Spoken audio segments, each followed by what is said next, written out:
নমস্কাৰ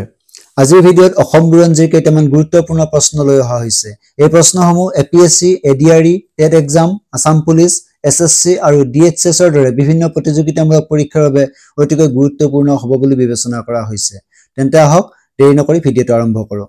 আজিৰ প্ৰথম প্ৰশ্নটো লৈ আহিছো who is the first Assamese women to receive Sangeet Natak academy award সংগীত নাটক একাডেমী বঁটা পোৱা প্ৰথম অসমীয়া মহিলাগৰাকী কোন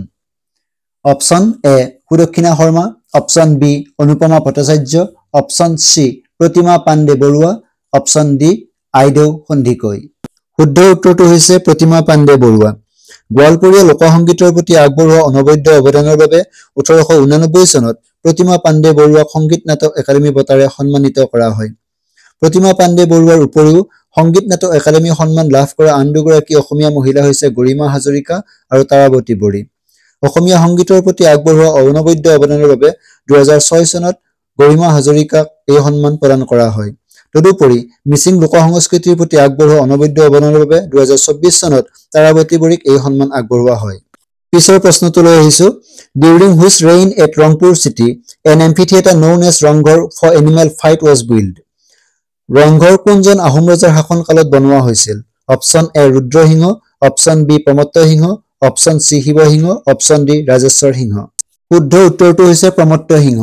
প্ৰথম অৱস্থাত স্বৰ্গদেউ ৰুদ্ৰসিংহই বাঁহ বেতেৰে ৰংঘৰ সাজি উলিয়াইছিল যদিও 1744 চনত স্বৰ্গদেউ প্ৰমত্ত সিংহই বৰ্তমানৰ ৰংঘৰটো ইটাৰে সাজি উলিয়ায় সেয়ে শুদ্ধ উত্তৰটো হৈছে Pramatta Singha next question the capital city of Assam was established at Dispur Guwahati in কোন চনত দিছপুৰত অসমৰ ৰাজধানী স্থাপন কৰা হয় option A 1973 option B 1971 option C 1975 option D 1978 শুদ্ধ উত্তৰটো হৈছে অপচন এ 1973 1972 চনত মেঘালয় নতুন ৰাজ্য হিচাপে স্বীকৃতি পোৱাৰ লগে লগে অসমৰ ৰাজধানী শিলঙৰ পৰা দিছপুৰলৈ স্থানান্তৰিত কৰা হয় সেই সময়ত অসমৰ মুখ্যমন্ত্ৰী আছিল Sarat Chandra Sinha next question who among the following is the first Assamese translator of the Ramayana Ramayana অসমীয়ালৈ অনুবাদ কৰা প্ৰথম গৰাকী অসমীয়া option A Ram Saraswati option B Madhav Kandali option C Ananta Kandali option D Srimanta Sankardev শুদ্ধ উত্তৰটো হৈছে মাধৱ কন্দলী মাধৱ কন্দলীয়ে 14 শতিকাতেই সংস্কৃতৰ পৰা অসমীয়ালৈ সপ্তকাণ্ড ৰামায়ণখন অনুবাদ কৰে ইয়াক কথা ৰামায়ণ বুলিও জনা যায় ৰামায়ণখন আধুনিক ভাৰতীয় ভাষালৈ অনুবাদ কৰা তেওঁ হৈছে প্ৰথম ব্যক্তি next question who is the author of the book planter to Swaraj freedom struggle and electoral politics in Assam planter to Swaraj freedom struggle and electoral politics in Assam গ্ৰন্থখনৰ লিখক কোন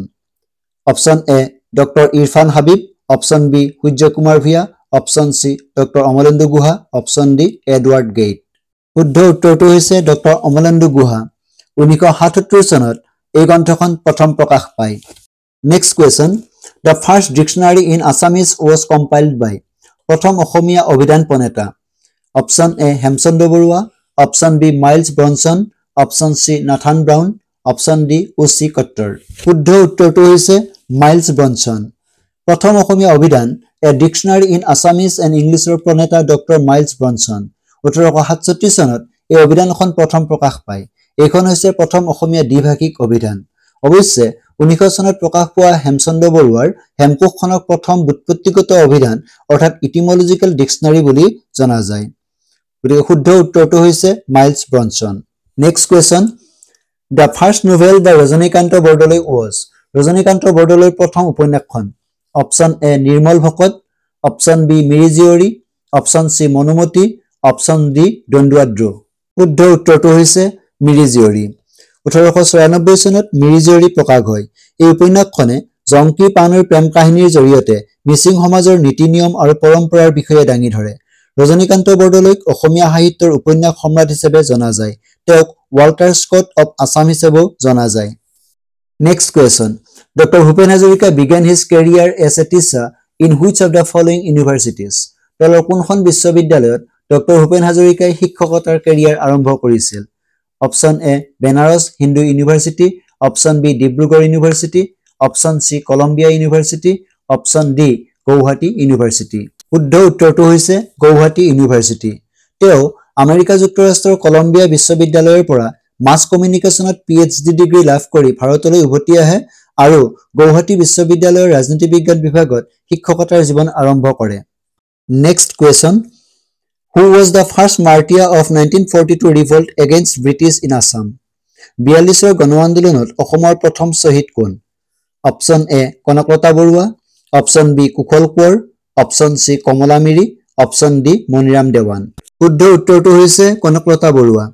1942 চনৰ 8 আগষ্টত গান্ধীজীৰ নেতৃত্বত ভাৰতীয় জাতীয় কংগ্ৰেছে সমগ্ৰ ভাৰতবৰ্ষত ভাৰত ত্যাগ আন্দোলন আৰম্ভ কৰে। এই ভাৰত ত্যাগ আন্দোলনত অংশগ্ৰহণ কৰি 1942 চনৰ 20 ছেপ্টেম্বৰত কনকলতা বৰুৱা শ্বহীদ হয়। Next question, who organised Mrityu Bahini in fighting for India's independence in Assam? ভাৰতৰ স্বাধীনতা যুদ্ধৰ সময়ত অসমত কোনে মৃত্যু বাহিনী গঠন কৰিছিল?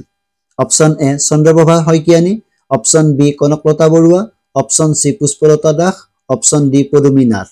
শুদ্ধ উত্তৰটো হৈছে পুষ্পলতা দাস। 42ৰ গণ আন্দোলন অৰ্থাৎ 1942 চনৰ ভাৰত ত্যাগ আন্দোলনৰ সময়ত অসমত পুষ্পলতা দাসে মৃত্যু বাহিনী আৰু শান্তি বাহিনী নামেৰে দুটা সংগঠন সংগঠিত কৰিছিল। এতিয়া আহিছো আজিৰ একেবাৰে শেষৰ প্ৰশ্নটোলৈ। The first peasant uprising in Assam against the British was known as? ব্ৰিটিছৰ বিৰুদ্ধে হোৱা অসমৰ প্ৰথম কৃষক বিদ্ৰোহটো জনা যায়। অপশ্যন এ পথৰুঘাট ৰাইজমেল, অপশ্যন বি ইটাখুলিৰ যুদ্ধ,